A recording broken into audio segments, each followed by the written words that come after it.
Weather Service in Wilmington has issued a severe thunderstorm warning for Preble County, northwestern Butler County in southwestern Ohio, until 6:30 p.m. At 5:40 p.m., a severe thunderstorm was located near Oxford, moving northeast at 45 miles an hour. Hazard, 60 miles an hour wind gusts and quarter-size hail.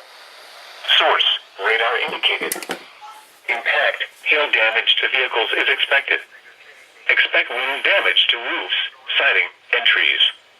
Locations impacted include Hamilton, Oxford, Eaton, Camden, Lewisburg, West Alexandria, Gladys, 7 Mile, Dartown, Riley, Verona, College Corner, Somerville, West Elkton, Oklahoma, Collinsville, Morning Sun, Wheatville, McGonigal, and Interstate 70 at U.S. Route 127.